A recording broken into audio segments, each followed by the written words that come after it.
purpose of this video is to provide a user's guide to the web-based tool for evaluating the potential merits of the Non-Insured Crop Disaster Assistance Program, otherwise known as NAP, for crops for which you are considering the purchase of yield loss risk protection.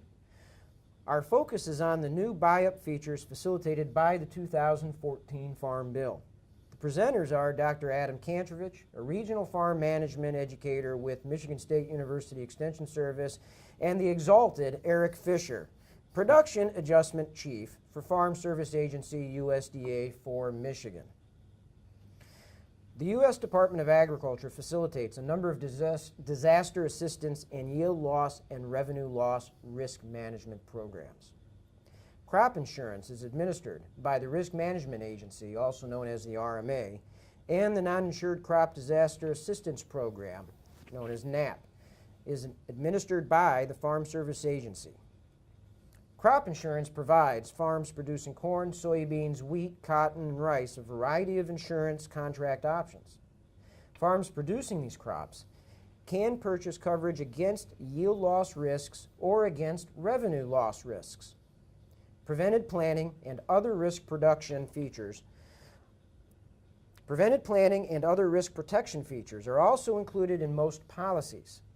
Farmers pay a subsidized premium for participation in these insurance programs. Private insurance agents sell and service these policies.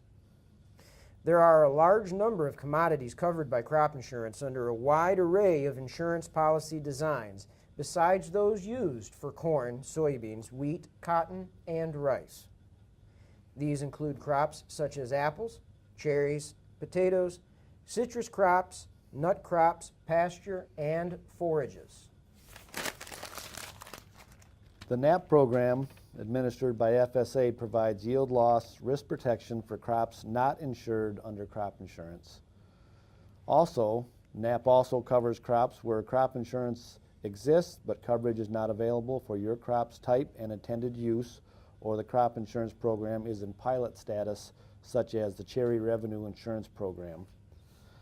This video covers crops with yield shortfall protection. For example, many vegetable crops fit the yield shortfall design. A companion video covers crops with value shortfall protection. Christmas trees would be an example.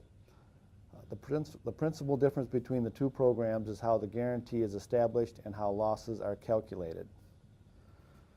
Now, coverage can, back up. The 2014 Farm Bill subsequently changed NAP.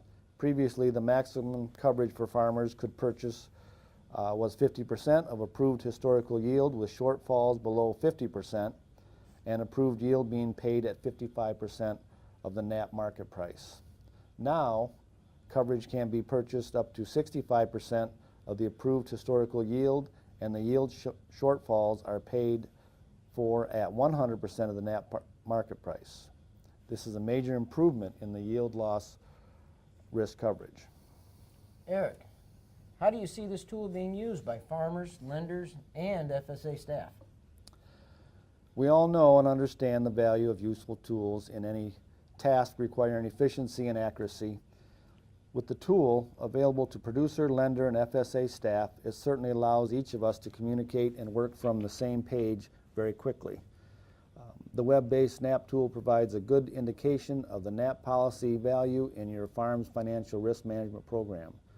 The tool immediately puts the user on solid data as NAP crop eligibility is addressed. The tool provides the user with a good perspective on APH yield, which is the basis for coverage, the NAP market price, your crop and whole farm premium, and what premium payments would be, net of premium under alternative yield scenarios. The purpose of the web-based NAP tool is to provide basically a 5,000-foot overview of whether the NAP policy should be considered for eligible crop losses in your farm's financial risk management program. If so, the results provide a basis for a more detailed discussion with your local FSA office. You will have perspective on APH yield, which is the basis for coverage, the NAP market price, your crop and whole farm premium, and what payments, again, would be net of premium under alternative yield scenarios. So where can I find this tool on the World Wide Web? Well, for those of you that have internet connections, or if you can make your way to a library, FSA office, or an MSU extension office, and for those of you outside of Michigan watching this video, to your local extension offices to be able to get onto a computer, there's a number of locations that you can access this particular tool. One is the web-based NAP tool that can be accessed through http://fsa.usapas.com/nap.aspx. But for our purposes here, we're actually going to use a longer URL as seen here, http://www.fsa.usda.gov/programs-and-services/disaster-assistance. And the reason why we're going to use this longer URL is because the home page permits access to both the NAP tool as well as the NAP program fact sheets and the 2016 crop year basic policy provisions, as well as additional information. You can also go to http://firm.msue.msu.edu, which is the MSU Farm Management Team's webpage. And there are a number of links that will allow you to access this through insurance page or through the Farm Bill pages as well. Once you arrive to this URL and we would like to go and access the online NAP tool, which is located right here, click and a new page will be brought up. And before we get started, there are a few quirks with regards to using this program. Do not press enter as we move throughout the program. Use the tab key instead, or use your mouse and click in the fields that we need to fill in. Do not enter any commas or dollar signs.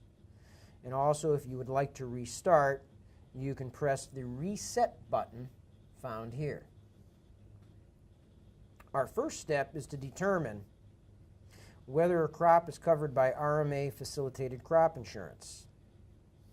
This establishes our eligibility. We start by defining the state and county in which the farm exists. This is accomplished by going to the drop-down menu, and in this case we will locate the state of Michigan for our example, and we will use Grand Traverse County.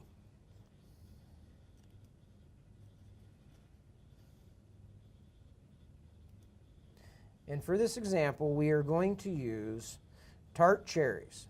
Grand Traverse County does have a number of farms that utilize or have purchased this particular program. And as we begin to move and select a crop, if we do not see the crop that we wish to locate, we choose Not Listed. You'll notice that a new tab appears. It's called RMA Crop Information. I'm going to back up. I forgot Roy's question mark rollover.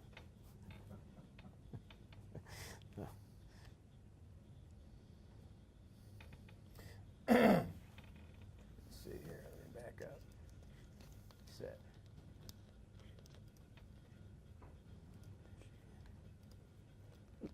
Grand Traverse.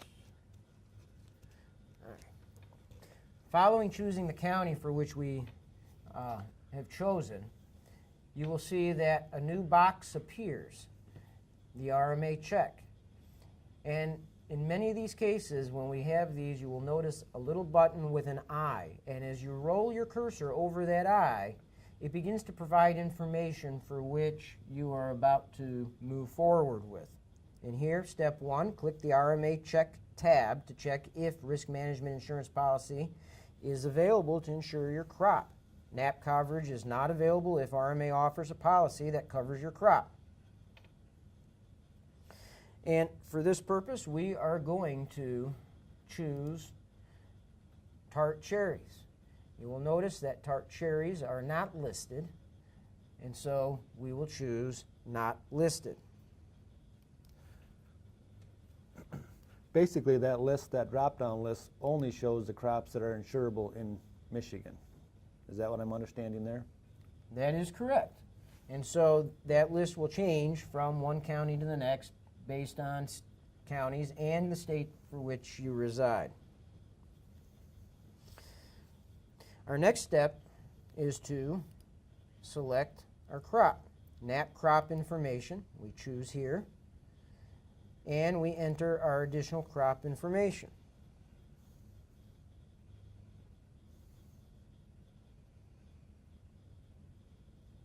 And now that drop-down box will show all the available NAP crops for Grand Traverse County. Click cherries. And now we have a new select crop type. And here we have two choices, sweet and tart. And for our example, we will be using tart. Now we choose select practice, not irrigated. And this is the intended use of this particular crop. You'll see here we have two options, fresh and processed. Select a planting period. Now for certain crops, there may be multiple periods throughout the year that we may have available to us to be able to plant, such as radishes. Correct. And for cherries, or when you're dealing with perennial crops, we just simply signify that by 1. This is a case where there is a crop insurance policy, a revenue policy. Oh, that's yours. We kind of skipped over a couple areas. This is a case where there is a crop insurance policy and a revenue policy, but it is in pilot state. And again, Adam had referred to the cherries. Farms currently have a choice between revenue shortfall risk policy and a NAP yield shortfall risk program. Later, we'll cover the case where crop insurance is available but does not cover the crop type and ending use. Hence, the crop is available for yield loss risk protection using NAP. So once we've run through this process and we have our crop information here, a new set of information begins to appear. Eric, what's the role of the information that's now provided on this screen? The market price is the price used to value yield shortfalls below the yield guarantee. The market price also enters into the calculation of the NAP premium when a buy-up policy is purchased. The price is based on a historical average. For the 2016 tart cherry policy, it was 33 cents per pound. The approved yield for the farm is based upon the farm's historical average yield for a crop. But the county expected yield, in this case, was 6,110 pounds for Grand Traverse for 2016. This will play a role in your yield guarantee calculation if you do not have at least 4 current consecutive years of yield information. The county expected yield also plays a role if a farm has had a very low yield in the historical period, as we shall see in the next step. The calculation of the farm's approved yield, the acronym would be APH. The unharvested factor, 80% for tart cherries for processing, comes into play when there is no harvest. With no harvest, the policy pays on 80% of the yield shortfall since there are no harvest costs. Let's put the cursor on the approved yield question to see what information is needed. Okay, we see 3 choices. The farm has been participating in the NAP program and has a 2016 approved yield on record. The farm has an estimate of their historical yield that is adequate for this screening analysis of the merit of considering NAP buyout. The farm will enter their historical yields to calculate the approved yield. So let's calculate the approved yield from our example farm's historical yield. Let's check the help question before we start so we know what we need to enter.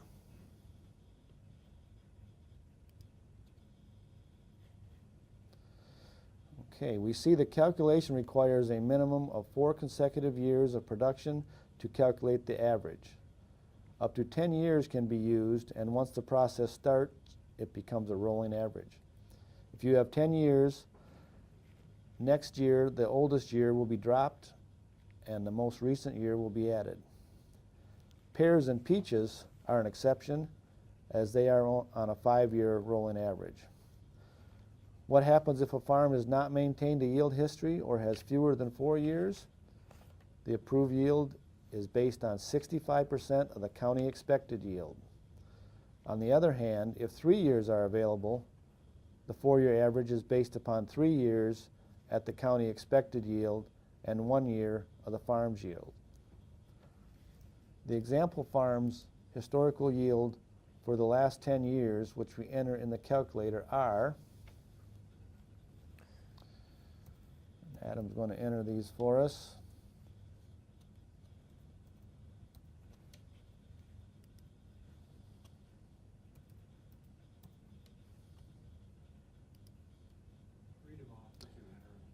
So for 2015, we've got 4,300, that's a yield per acre.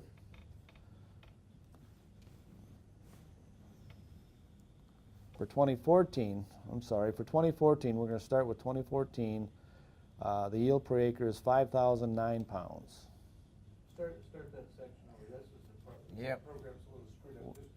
This started. This is Yeah, this is hold one on. you talked about. So Yep. I need to start at Should be 14. 2014. You started 2015. We'll fix up the program. All right, so you're going to want to re-edit it. Well, the only problem, okay.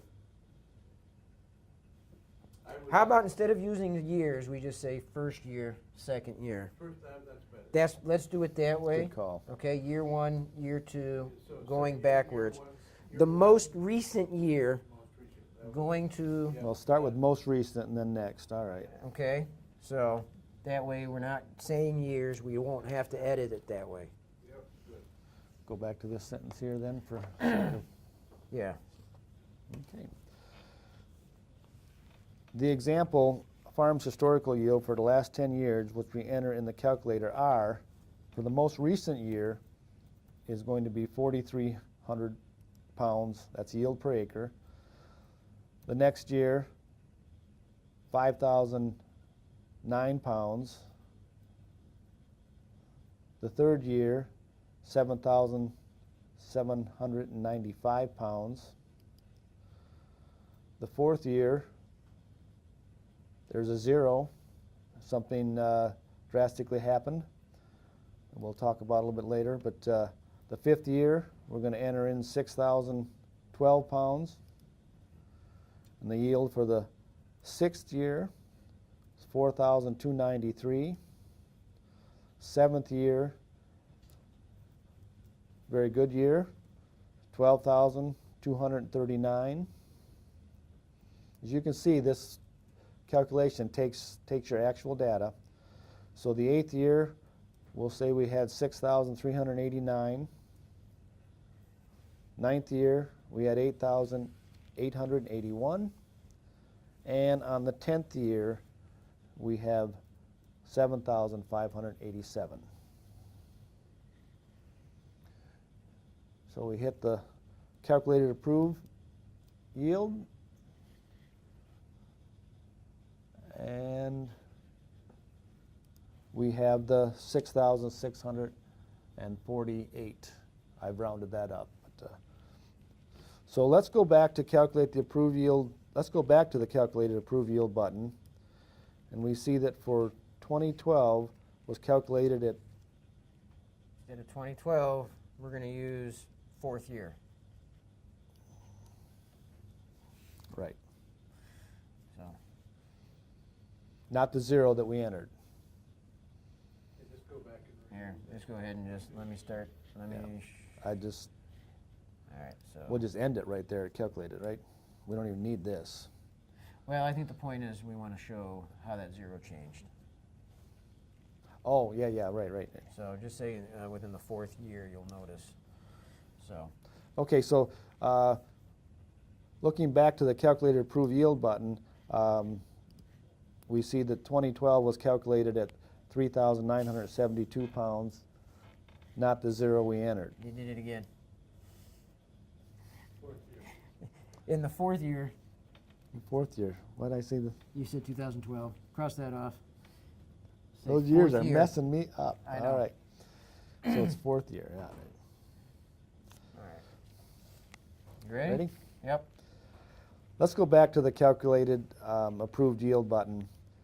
We see that the fourth year was calculated at 3,972 pounds, not the 0 we entered. If the yield is below 65% of the county expected yield due to natural disaster, it is replaced by 65% of the county average yield. The anticipated yield is the realistic expected yield the farm uses in profit, cash flow, and financial balance sheet projections. It may be higher or lower than the actual APH. The example farm uses 6,800 pounds per acre. The farm has 75 acres of trees that meet the NAP rules for coverage. For perennial fruit crops, yields must reach a threshold level following orchard establishment to be eligible. The farm has a 100% share in the revenues from the acreage. This can change if you are in partnership and there is a split amongst this particular share. After we've entered the anticipated yield and the estimated acres, and we make sure that the share percentage for the farm is correct, we calculate my premium found here on this button. Eric, what do we see here? These are premiums for the risk coverage. There is also a fee for administration, which is calculated in that calculate my tool premium and fees module that comes next. Okay, basic coverage is the level that was available before the 2014 Farm Bill. That coverage is still available. The farm pays an administrative fee, but no fee for yield and preventive planting risk coverage. The premium is 5.25% of the yield guarantee valued at the NAP market price. The maximum payment for yield shortfalls is $125,000. So the maximum premium, which is the 5.25%, is $6,563. For example, the premium acre for 65% coverage is 4,321 pounds is your guarantee, times your 33 cents per pound NAP market price equals the $1,413 per acre. So you'd multiply your 1,413 times your percent of premium, which is 0.052, which equals $74.20 an acre, which calculates in total for $5,564 for 75 acres. Eric, back up and reshoot that paragraph. At one point, you said something was per acre, which was really for the. I said, I'm sorry? You said it right. It is You said it right. it is 1,400 an acre. Yeah, that is right. Okay, keep going. The maximum potential payment, $100,000, $6,004, is less than the cap of $125,000. So what if the farm had 100 acres of tart cherries, the potential payment would have been 100 acres times that $1,413 an acre, which totals to $141,300. So it would be capped at $125,000. Thus, the premium would also be capped at $6,563. Eric, would you like to go in and give a brief narrative on what we're looking at here with regards to the estimated results?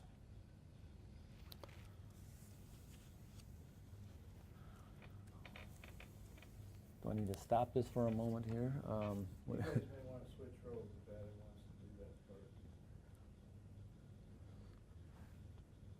That explanation you use at the like the wine growers and stuff you did, that was Coverage, sweet how yeah. that levels off. Yeah, I don't know, should we go into that? That's going to make it too long. Go into. The estimated results. To see that No, that go- table I would level go off. through the estimated results. I'm just saying, if Eric wants Adam to do that, that would be fine. Well, part of the problem is I can't already see it. But no, I would discuss briefly what the estimated results are, what's the punchline. I can zoom in here. There we go. All right. As you can see this chart here, we've got your yield per acre. I'll just refer to the first line. Yield per acre at 6,800. There was no basic coverage. So we're looking at, if you bought 50% coverage, that is your premium, correct? $4,284.94. And so on. If you had 55% coverage, you can see your premium is going up a little bit, but so is your coverage. And there we have, go down to 65% or over to 65%, you've got a total of $5,565.22. The commodity revenue at that yield per acre would be anticipated at $166,821.01. And where would I be capped at? For NAP, you are capped at $125,000. So in the event you lost 35% and the acreage was such, there would still be revenue of $125,000. This table does provide a very good, useful tool to any growers.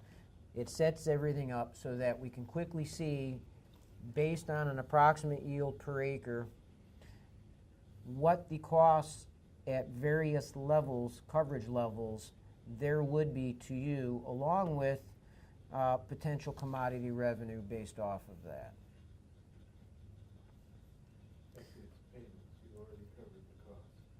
You want- The payments, I'm sorry. Yeah, you ought to do that paragraph. All right.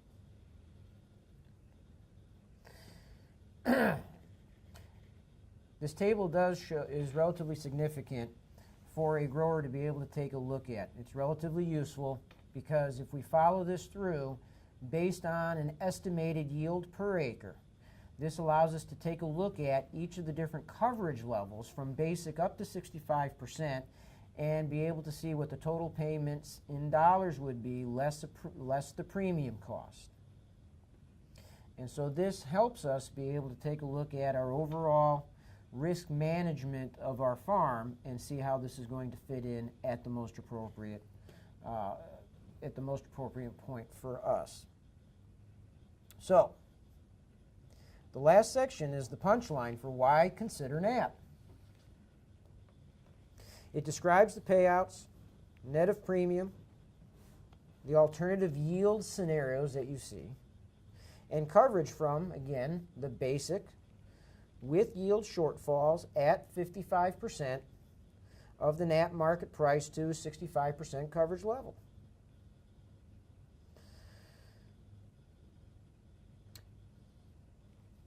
The revenue from sales is also shown assuming sales are at the NAP market price. The farm is paying the annual premiums. Eric. The payment for zero yield per acre has been adjusted for the non-harvested factor described earlier in the NAP crop information. So your yield loss must be associated with the weather events to be eligible for coverage. And real quick to just reference the eligible weather events that may be out there. To qualify for assistance under NAP, production losses or preventive planning must have occurred as a result of an eligible cause of loss in the coverage period. And those eligible causes of loss are drought, hail, excessive moisture, freeze, tornado, hurricane, excessive wind. Other adverse natural causes, including but not limited to earthquake, flood, volcanic eruption, heat, insect infestation, disease, and possible combinations of thereof. So the list is quite inclusive. And as a grower, how do I need to prove this? Is this something that if there was a weather-related event in our particular county that the FSA director is required to report? Or if I had one of these weather-related events and there was no report made by the local FSA county, am I still eligible? You maintain your eligibility by filing the FSA 576, which is our notice of loss form. You tell us the date and basically the time and the weather event that occurred, and we'll take it from there. Of course, in that filing, you're going to have the acreage and the crop and your intended use, some management practices that were attached to that, and then we drive on to the end of the crop year. There may be several notice of losses that may add up to substantial loss. There may be one, we don't know, but the point is, very important point here, is the grower has 15 days to file the notice of loss. Okay. And so as we continue taking a look at this and we notice the potential payments, and here where I have this $4,280.94 in parentheses, based on a yield per acre and its potential commodity revenue, I'm actually paying more in premium than what I'm actually going to be receiving. And as we move through this, you can begin to see how these begin to play in making some of our decisions. Now, this is fine if I am a grower that has a single crop.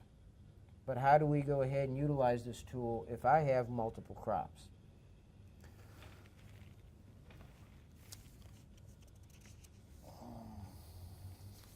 I have that here. Where is it? Oh, there it is. Thank you. If you have multiple crops, they work just like individual crops to the 125,000 maximum. Payments are based upon individual crop yield shortfalls. They are just capped at 125,000. So there is an economic incentive for farms with gross revenues from eligible crops of 300,000 to 500,000 to ensure all eligible crops if yield data is available to support the yield guarantees, since yields of crops are imperfectly correlated. The exception would be those susceptible to common weather disasters where the possibility of very low yields across the crops occurring at the same time is high. So we'll calculate the total premium and fees. So let's see, we press the calculated tool premium fees button that follows the net payment schedule. So at this point, we're going to have to keep track of the premiums for each crop.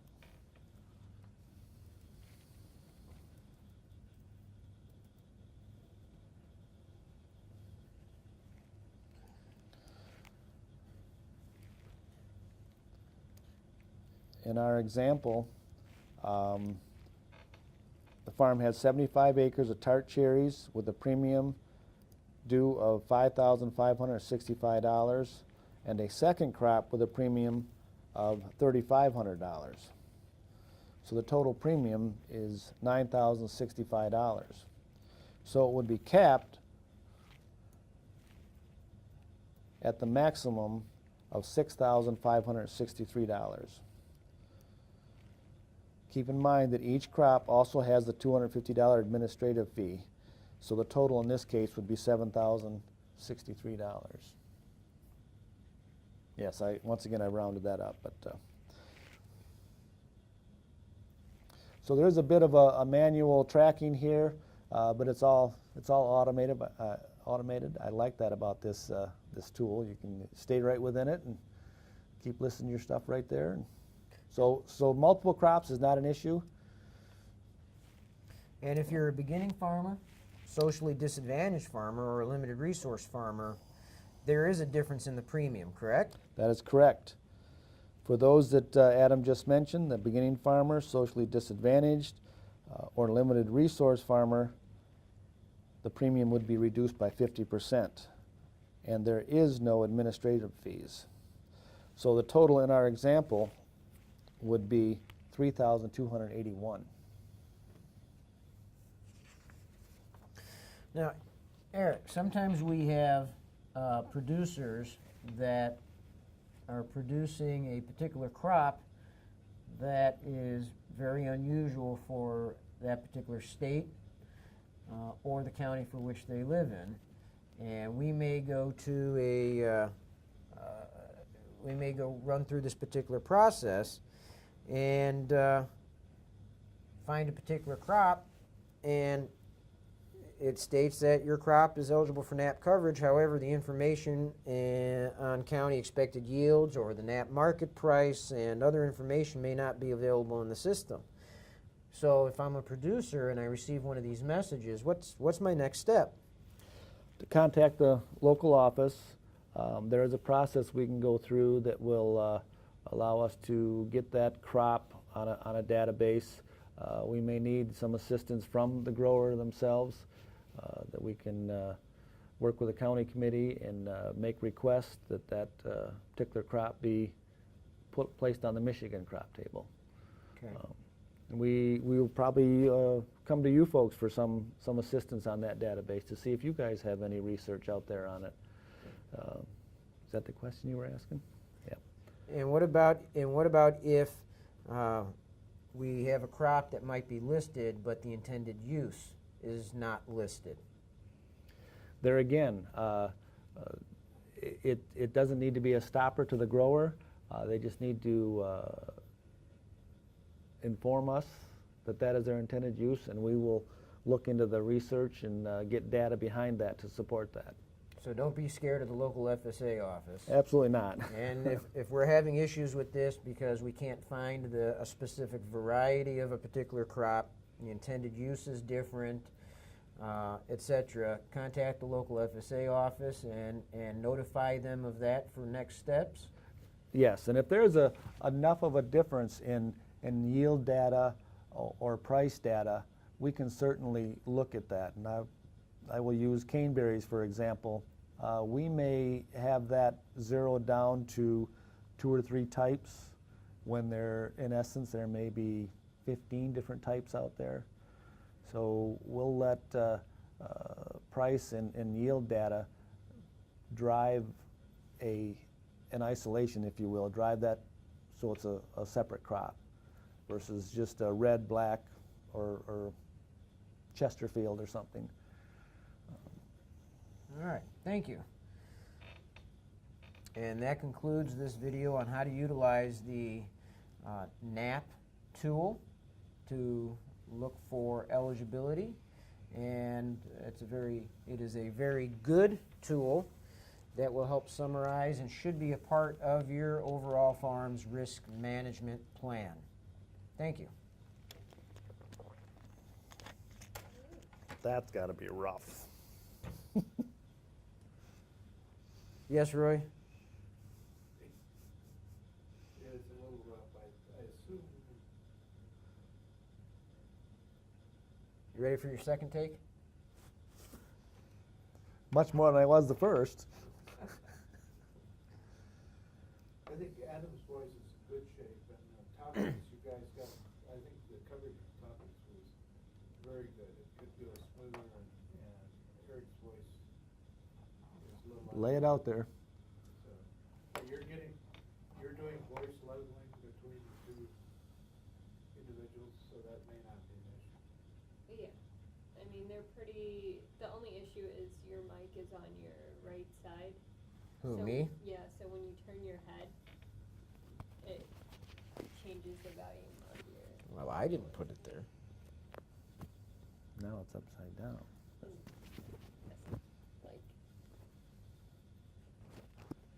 yeah, that would probably work a little bit You better. have a clean mind, what's your take? You watch lots of these, help you guys do that. There's going to be edits. I mean, I think it went all right, and we can definitely work with what we have, because I think we redid a lot of the sections as we went that, you know, were messed up on. So would you shoot a second tape on part of it, or was your, I think the beginning could have been probably a little bit better. why don't you reshoot the parts that you think that, again, she has better feel than I do. And, Yep. how it comes across. Figure out which section. I know we were rough through that chart deal, that's for sure. Yeah, but I think we got that covered. They'll edit that, I hope. I guess the If question not, is it'll for be both, voiceover. but as they edit, do you review that so you know, okay, I hope. no offense to Victoria, right? Yeah. But she doesn't know the Yeah. calculator tool, what means to say and what doesn't, okay. They do that, they'll get the script. Yeah. All right. Adam, you want one that's not crumpled? No. I want them to hear this in the background. This, another thing right here, on this one where Yes. Roy mentioned capture Eric's personal sense, Yeah. I did that. You didn't know it, but I actually included this into that. So this was kind of a All right. redo. So Yeah.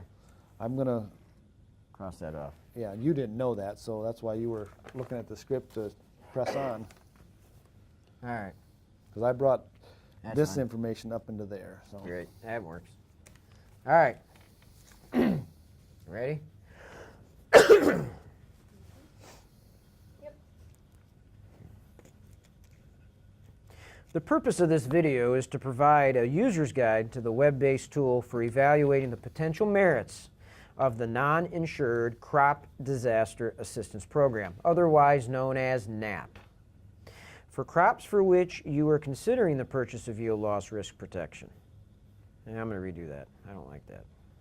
One other point when you're getting organized, when you get to the What? URLs, can we simply put those up on the screen? Yeah, they're going to do that. I was expecting them to cut out. Good. I figured he would have cut that out instead of me just, but what I'll do is just say, as referenced on your screen. The purpose of the video is to provide a user's guide to the web-based tool for evaluating the potential merits of the Non-Insured Crop Disaster Assistance Program, otherwise known as NAP. And this is for crops for which you are considering the purchase of yield loss risk protection. Our focus on the new buy-up features facilitated by the 2014 Farm Bill. The presenters are myself, Adam Kantrovich, a regional farm management educator with Michigan State University Extension, and Eric Fisher, the adjustment chief, Farm Service Agency, USDA. I need to change that. You're not the adjustment chief. production adjustment, chief. You're a senior master chief. Not exalted either, but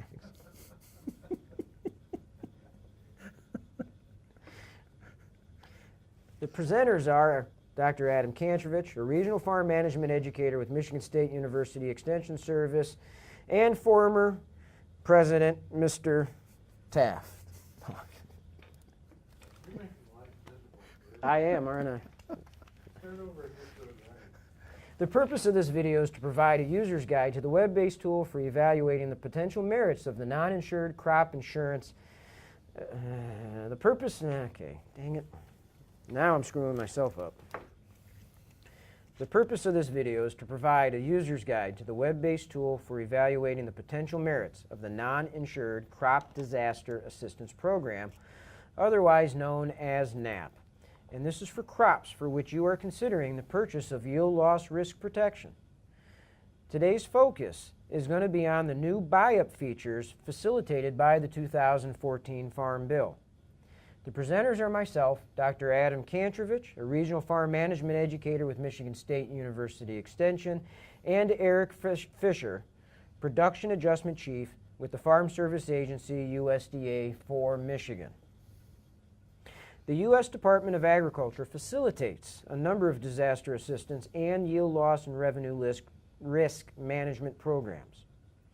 Crop insurance is administered by the RMA, known as the Risk Management Agency, and the Non-Insured Crop Disaster Assistance Program, while NAP is administered by the FSA, or Farm Service Agency. Crop insurance provides farms producing corn, soybeans, wheat, cotton, and rice a variety of insurance contract options. Farms producing these crops can purchase coverage against yield loss risks or against revenue loss risks. Preventive planning and other risk protection features are also included in most policies. Farmers pay a subsidized premium for participation in these insurance programs. Private insurance agents sell and service these policies. There are a large number of commodities covered by crop insurance under a wide array of insurance policy designs, besides those used for corn, soybeans, wheat, cotton, and rice. These include such crops as apples, cherries, potatoes, citrus crops, nut crops, pastures, and forages. The NAP program is administered by the FSA, and this provides yield loss risk protection for crops that are not insured under crop insurance. NAP also covers crops where crop insurance exists, but coverage is not available for your crop's type and/or intended use. Or the crop insurance program may be in a pilot status, such as the Cherry Revenue Insurance Program. The 2014 Farm Bill substantially changed NAP. Previously, the maximum coverage which farmers could purchase was 50% of the approved historical yield, with shortfalls below 50% of the approved yield, beginning to be paid at 55% of the NAP market price. Now, coverage can be purchased for up to 65% of the approved historical yield, and the yield shortfalls are paid for at 100% of the NAP market price. This is a major improvement in yield loss risk coverage. That was actually my whole section, but That's all right. I think so too. I think so too. Smoothly. Yep. I'm sorry. That's all right. You didn't, I don't know if you wanted Roy's paragraph in there or not, but it fits in after the second paragraph, right there.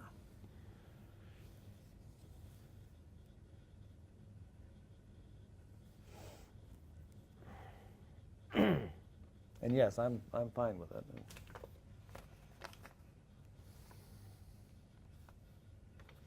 No, we'll just add this right to the bottom. I think it'll work. Now, while this video covers crops with a yield shortfall protection, for example, many vegetable crops fit the yield shortfall design. But a companion video will cover crops with value shortfall protection. Christmas trees would be an example of this. The principal difference between the two programs is how the guarantee is established and how losses are calculated. Eric, how do you see this tool being used by farmers, lenders, and the FSA staff? We all know and understand the value of useful tools in any task requiring efficiency and accuracy. With the tool available to producers, lenders, and FSA staff, it certainly allows each of us to communicate and work from the same page very quickly. The web-based tool provides a good indication of NAP policy value on your farm's financial risk management program. The tool immediately puts the user on solid data as NAP crop eligibility is addressed. The tool provides the user with a good perspective on the APH yield, which is the basis for coverage, the NAP market price, your crop and whole farm premium, and what payments would be, net of premium under alternative yield scenarios. So where can I find this tool on the World Wide Web? This tool can be found in a multitude of locations. As you can see from the screen. I don't like that. The web-based tool can be found in multiple locations on the internet. And here on the screen you can see some of those URLs. For today's purpose, we are going to use the longer of the URLs just so that you can see that there is a number of pieces of additional information besides the tool itself, including the NAP program fact sheet and the 2016 crop year basic policy provisions. To be able to access the tool from this particular page, the second bullet down under non-insured crop disaster assistance program related information, access the online NAP tool, determine NAP crop eligibility, and estimate the NAP fees, premiums, and payments. We click here and it brings up a new page. Now before we begin, the tool does have a few quirks. Do not press the Enter key as you move through the tool. Use the tab or use your mouse's cursor. Do not enter any commas or dollar signs when entering numerics. Also, if you would like to restart the program or the page, make sure you click on the red Restart or Reset Page button found here. As you move through this tool, you will notice occasionally a little blue icon next to different locations that has a little I on it that stands for information. This will help provide you information with what has to be filled out in that particular section or what this particular button does. It will take you between 5 and 10 minutes to run the program if you have all of the necessary and relevant information available to you. This will provide a 5,000-foot screening run. The first step to determine is whether or not a crop is covered by the RMA facilitated crop insurance, and this will help establish eligibility. So we have to do this by first defining the state and county in which the farm exists. This is accomplished by going to the state box. You will begin to find many of these boxes as we go through this program, and you will usually notice arrow keys alongside these boxes. If you simply click on those arrow keys, a drop-down menu will appear. And for this example, we are going to use tart cherries grown in Grand Traverse County, Michigan. A number of farms have purchased policy from this particular region.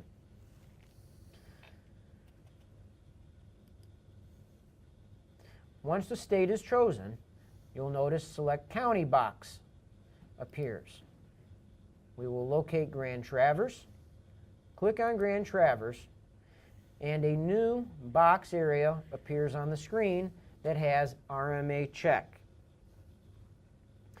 When we notice that little information icon, it provides you information with some of your next steps. This helps indicate the purpose of this particular field. So our first step is going to be able to locate and choose a particular crop. If the RMA policy covers the crop type, and the crop intended use that we are interested in, the FSA NAP program is not available. So let's go ahead and select a crop that we are interested in providing coverage for. You'll notice that we see apples, barley, corn, and some other crops, but what we do not see are cherries. Therefore, we will choose Not Listed.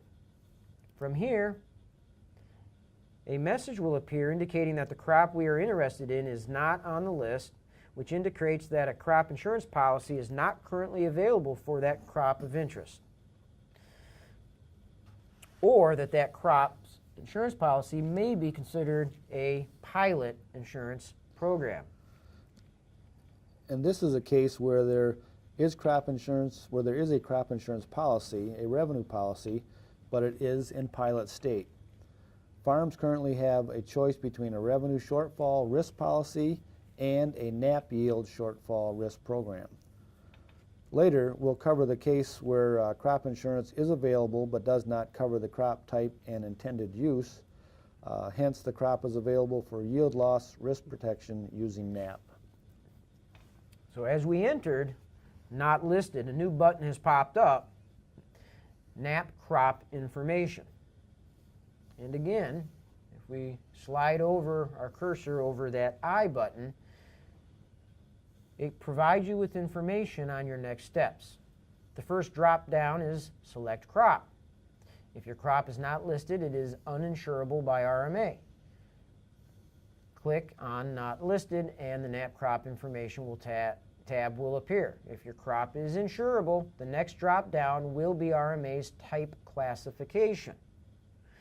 So as we move down here, we chose not listed. We click here. We enter your crop information. Now, Eric, what is showing up on this particular list? This list seems to be much more full of potential crops than the previous. That is an inclusive list of the NAP crops available for Grand Traverse County. And in our example, we're going to be using cherries in Grand Traverse. And here I found cherries.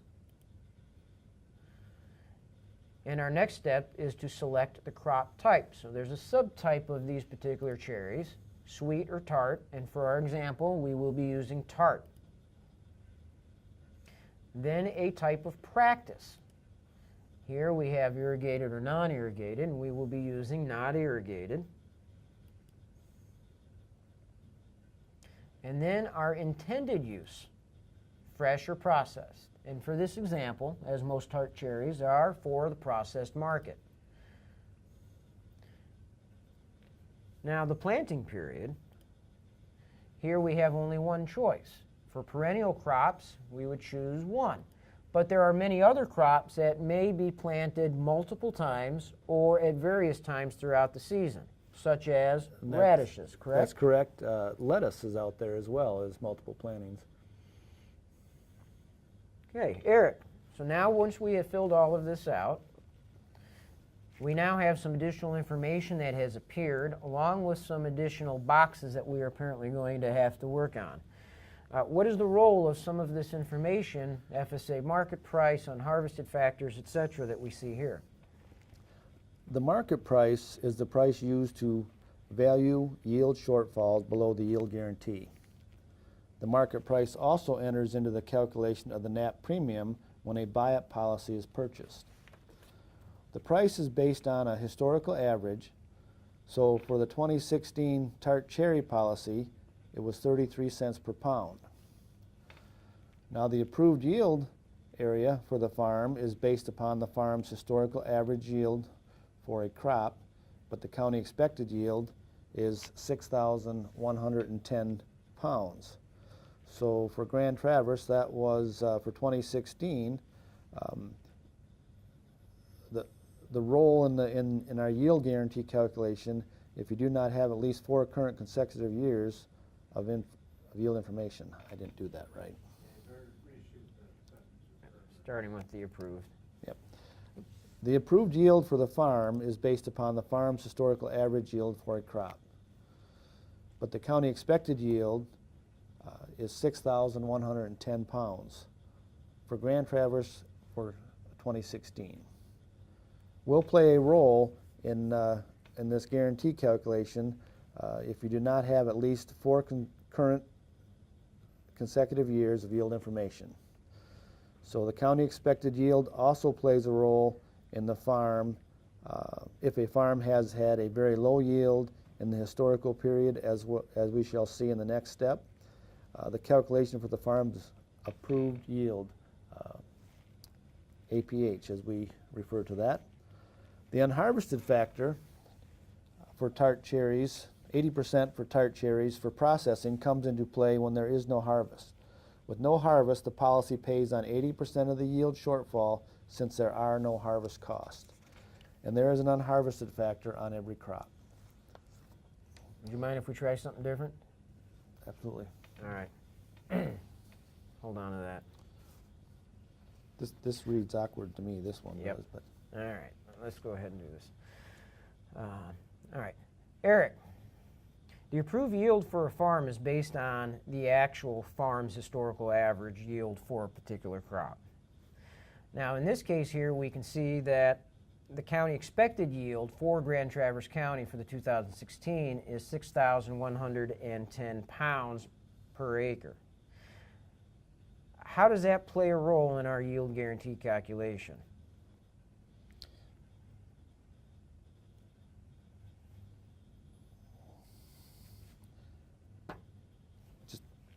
the approved yield for the farm is based upon the farm's historical average yield for the crop. But the county expected yield, that's 6,110 pounds for Grand Traverse for the 2016 year, we're going to play a role in this yield guarantee calculation that you do not have at least 4 current consecutive years in the yield information. And so that 6,110 pounds per acre on the expected yield comes into play, that if I don't have all the appropriate information, if I don't have a yield in one of those particular 4 years, this is used in some fashion as a plug. Correct. It'll be the county expected yield. Okay. You never need to back up, they have to be consecutive, so 4 consecutive years. Yes. reshoot that. All right. Let's try that again. What I'm going to do is when I ring it up, let's see here, where is this information? Right. No, it's this one right here. All right. I like the way you started, that works well. Pick it up here. All right. Yeah, I was still digesting the question, and I wasn't All sure right, that so the answer you was still essentially written. come in Yeah, just for that last sentence. there we okay? go. All right.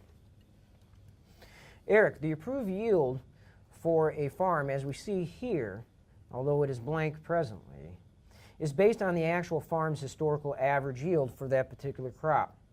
But here we see that the county expected yield for Grand Traverse County for the 2016 year is 6,110 pounds.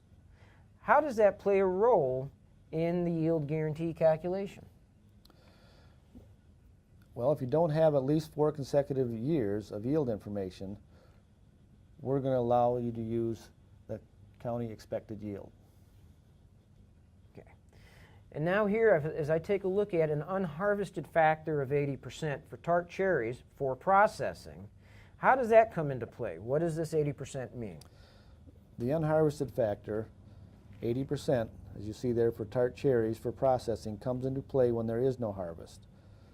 So with no harvest, the policy pays on 80% of the yield shortfall since there are no harvest costs. So we're assuming that 20% of my overall costs are going towards harvest. That's correct. Okay.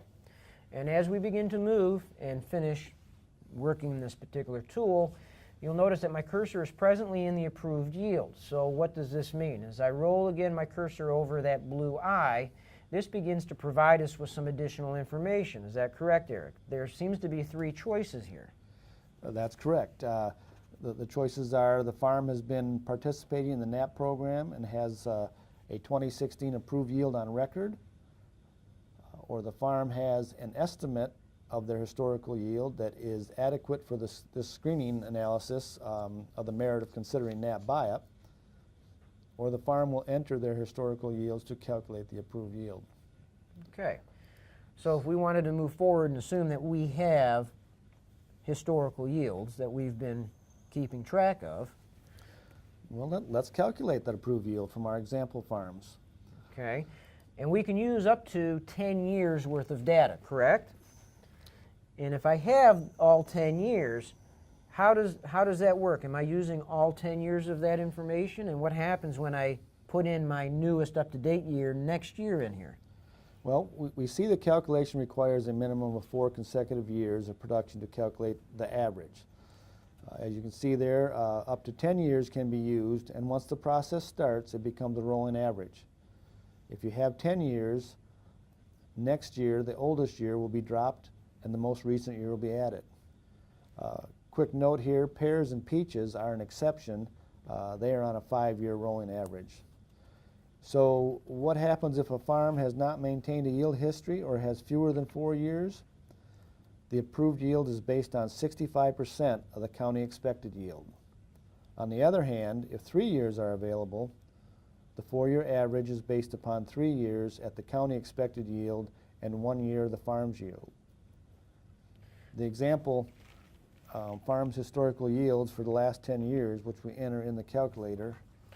And so we're going to go ahead and run through these numbers. And so the first year, we are going to have a total of 4,300 pounds per acre. And Eric, if you can please read off the next set of numbers. The next year, we'll have 5,009 pounds. The third year will be 7,795 pounds.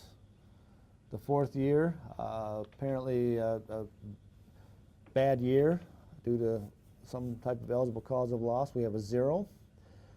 Fifth year, 6,112. And the sixth year, 4,293.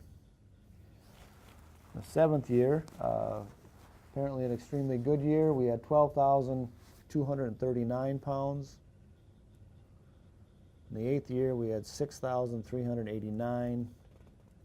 The ninth year, 8,881. And the 10th year, we have 7,587. And as you notice as we went through here, no dollar signs were used, no commas were used, and we used either the cursor to move into one box to the next or use the tab. And that's what's really nice about this tool. It allows the user to put in their data. And so now as we go ahead and we calculate our yield by calculating my approved yield, we notice here in the approved yield it does a calculation of 6,647.65 pounds to the acre. One note, if we notice, if I click this calculate approved yield again, you'll notice that in the fourth year where we had a 0, it did provide a calculation of 3,971.5 pounds. Why is that, Eric? Well, it's due to the, if the yield is below 65% of the county expected yield due to natural disaster, it is replaced by 65% of the county average yield. And what classifies as a natural disaster for a loss?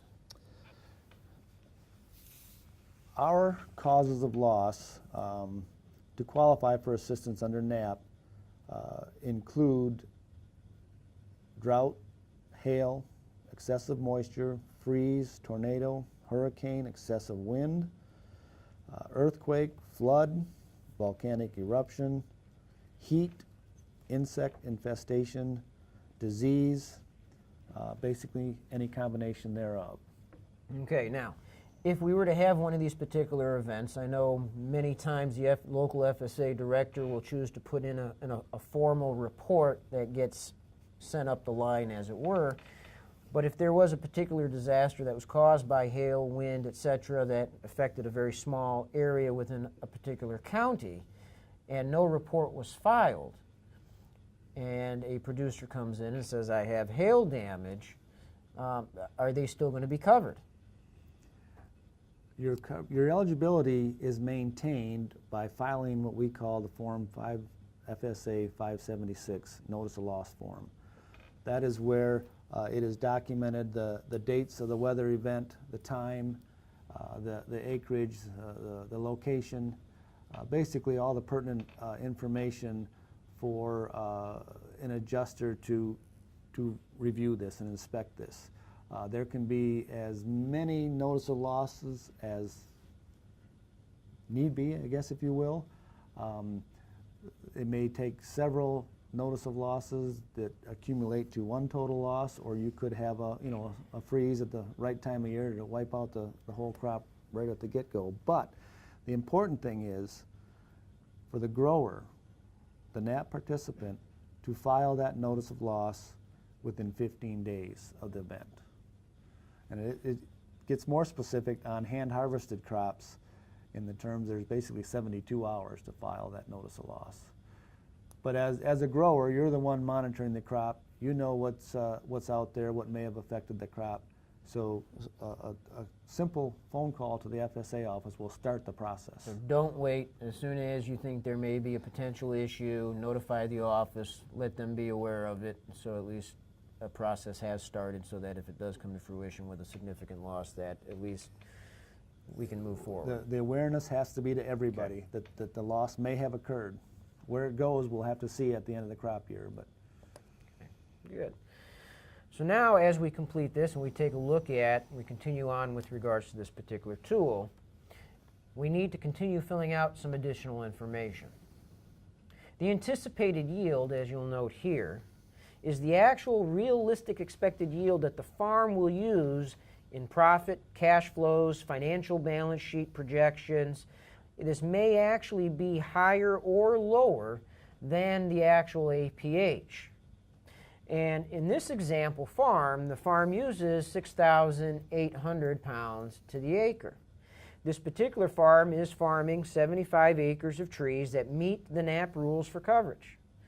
Now for perennial crops, yields must reach a threshold level following orchard establishment to actually be eligible. The farm has a 100% share in the revenues for this particular acreage. It is possible that we have partnerships that have been dealt with, and each partnership has a percentage share. So if we were to work this through to look at an individual partnership, here's where we would place that percentage partnership. Once we have all the information filled in, we click on Calculate My Premium. You'll notice the additional tab. They continue to build as we go through this particular process. And as we look up here, your NAP estimated premium and guarantees. Eric? these are premiums for the risk coverage. There is also a fee for administration, which is calculated in the Calculate My Tool Premium and Fees module that comes next. So basic coverage is the level that was available before the 2014 Farm Bill. That coverage is still available. The farm pays an administration fee, but no fees for yield and prevented planted risk coverage.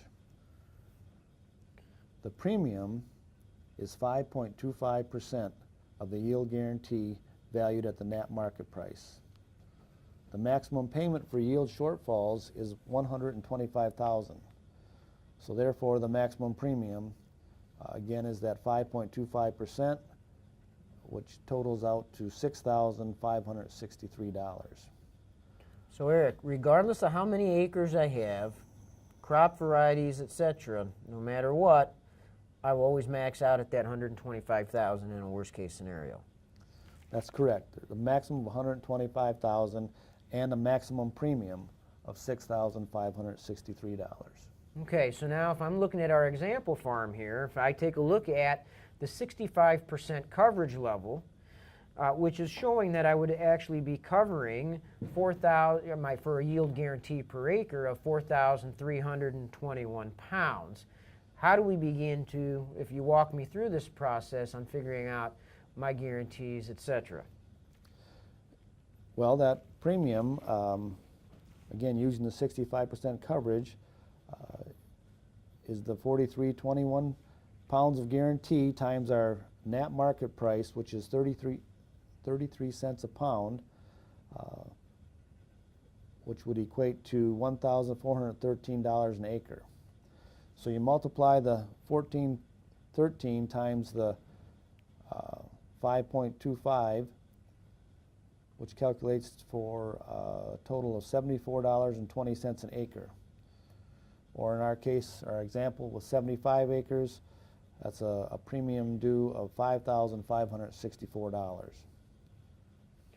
And does that premium include our administrative fees?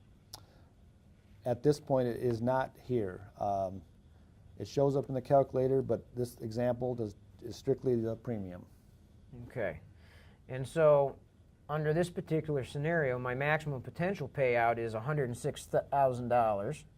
okay, or actually just above, which is less than the cap of 125,000 if we were to have a full disaster. Correct. Okay, so if this farm were to have 100 acres of tart cherries, then the potential payment, if I do the math, taking 100 acres times the $1,413.39, I'm assuming 65% coverage and the same yield guarantee per acre of 43.21, would give me $141,300. So me just going from the 75 to the 100 acres puts me over that $125,000 limit, correct? Correct. And so I will be capped at that 125, but my premium cost is also capped, correct? That's correct. And so what would it be capped at? That same 65, 63? That's correct. Okay. It'll never be over 65, 63, nor would any program benefit be over $125,000.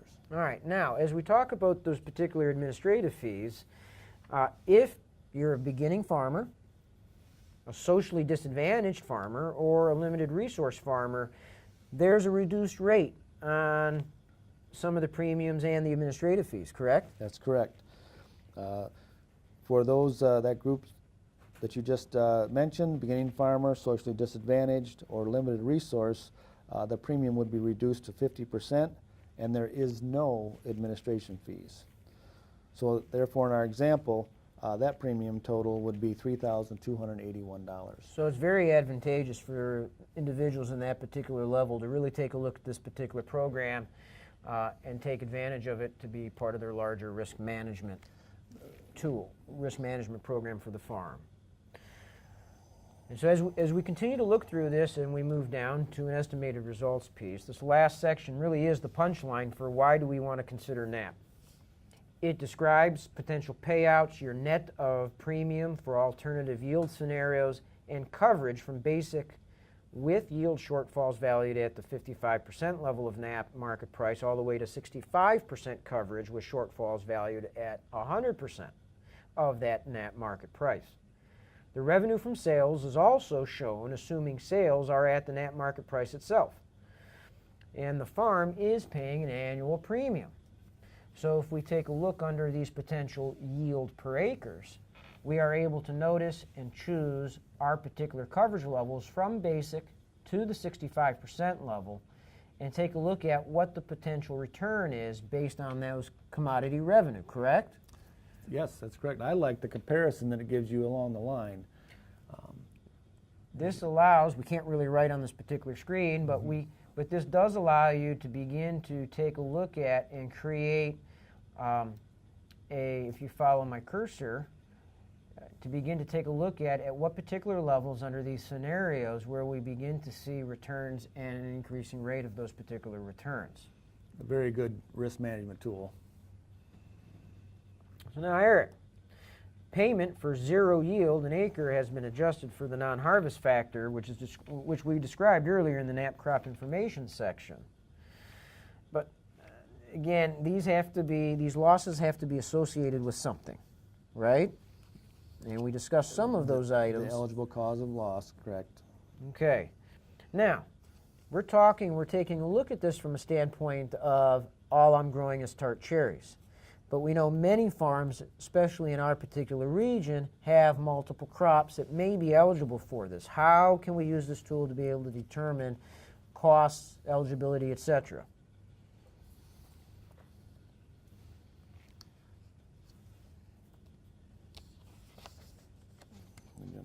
So if you have multiple crops, they work just like the individual crops up to 125,000 maximum. So payments are based upon individual crop yield shortfalls, and again, they're just capped at 125,000. So there's an economic incentive for farms with gross revenues from eligible crops of 300,000 to 500,000 to ensure all eligible crops if yield data is available to support the yield guarantee, since the yields of crops are imperfectly correlated. The exception would be those susceptible to common weather disasters where the possibility of very low yields across the crop occurring at the same time as high. So let's calculate the total premium and fees here. So if I go ahead and I click on Calculate My Total Premium and Fees button, this will bring up a new window, correct? And this also provides checkboxes for some of those populations that were described earlier that might receive additional subsidization of the premiums and be exempt from having to pay administrative fees. And I'm assuming that if I check one of those off, my end number will take that into consideration throughout this particular That's my process. understanding as well, right? And so, under our first example, we have tart cherries,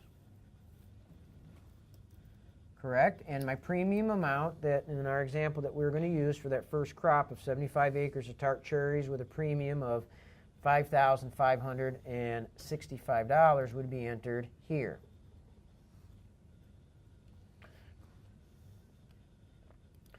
If we have a second crop, a different crop type, so maybe this is asparagus,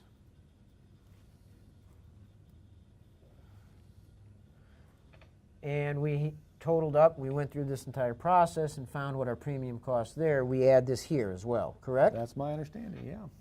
Okay, and so if we say that there was a premium cost of $3,500, for that, you would notice just kind of doing some simple math, we're talking at over $9,000 in premium cost, correct? And so if I was to calculate this premium and fees, now, is there a separate administrative fee for each crop? There is, up to 3 crops per county, and it's $250 per crop, Okay. or $750 maximum per county. There is multi-county pricing there as well. There would never be over, what is it, 1850, I think. Like say you were had crops in 3 different counties, $750 a piece. So that's even being maxed out between correct. between counties. And so in our example, if we have essentially, if we were to take all those calculated fees, premiums, etc., I would actually have $9,065. But here, this is telling me a total projected premium and fees of $7,062.50, and that's because we have a capped premium rate, correct? Correct. Because of the $125,000 payment limit times the 5.25% provides me, I will never pay more than that because I will never get a payout more than that 125, and then we just add those administrative fees on top of that, correct? Correct. Okay. And what happens if I go into the system and I have a crop that is not listed within a particular county, or its intended use is not being seen, etc.? How do I deal with that situation?